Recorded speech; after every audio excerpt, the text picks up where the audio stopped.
Well, welcome back. Joining us in studio today is Dr. Robert French, who specializes in orthopedics and sports medicine at UT Health East Texas Orthopedic and Sports Medicine Institute.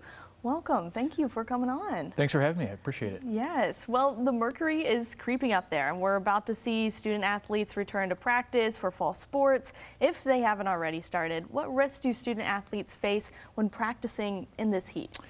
Yeah, so the biggest risk is obviously heat stroke, and heat exhaustion kind of runs a range from dehydration to the more serious stuff, especially this time of year with the heat and humidity, today's weather notwithstanding. The heat and humidity being as high as they are, a lot of times kids can't cool themselves as efficiently as they otherwise might, which significantly puts them at risk of some very serious health complications. Yes, it certainly can. How can student athletes safely prepare for practices in the extreme heat? Absolutely. So there's kind of a two-part answer to that. One, and a lot of it has to do with preparation. One is certainly the hydration aspect of it. You're drinking your water, you're drinking your electrolyte beverage of choice. That hydration piece of it has to come well before they get out onto the field. It's not something that you can be drinking the water bottle on the way or think that you're going to hydrate during practice. It's the days and weeks beforehand that you really got to start. The second part of it is getting acclimatized to the heat. And what that means is being out in the sun, out in the heat, out in the humidity over the course of probably a week or two, well before you're even getting to the point where practices are starting to kick in. Yes, that is really, I didn't think about that second part, where getting yourself acclimatized to that. Yeah. When should an athlete sit out or stop practice due to heat or an illness? Yeah, as soon as they start to feel symptoms, and those symptoms can range anywhere from simple cramping all the way to confusion, slurring their words, getting lightheaded, dizzy, collapsing. If you personally as an athlete start feeling those symptoms, or if you as a teammate start noticing somebody else is just not quite acting right, the best thing to do is get them off of the practice field, out of the heat, into some shade.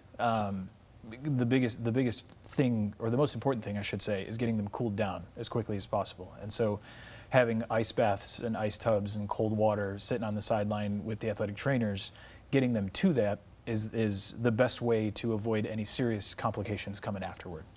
That's really good advice. And with fall sports starting back up soon, UT Health will again be offering walk-in clinics geared towards the athletes. Can you tell me a little bit more about that? Yeah, absolutely. So as fall camps and things start up, I should say, and games and practices start going on, our clinic is going to be open at the Three Lakes facility at 7:15 in the morning, Monday through Friday, because obviously injuries don't happen conveniently by any stretch of the imagination, and so some people need to get seen in quick succession, right? And so we're open at 7:15 in the mornings as just in walk-in clinics. You don't need an appointment. Anybody can come see us. And then on Saturdays during football season, we're open from 10 to noon.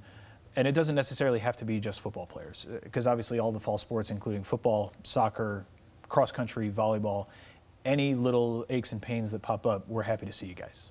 Yes, that's great news, especially with school sports starting back up again. How can people who are interested in these services find out more? They can certainly visit our website.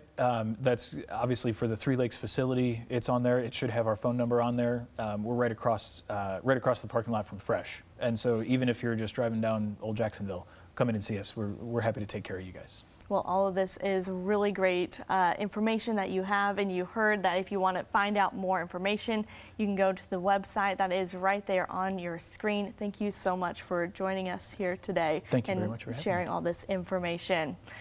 Well, coming up on East Texas Living, Ride or Die is coming to Prime Video this week, and we have an inside look at the new film.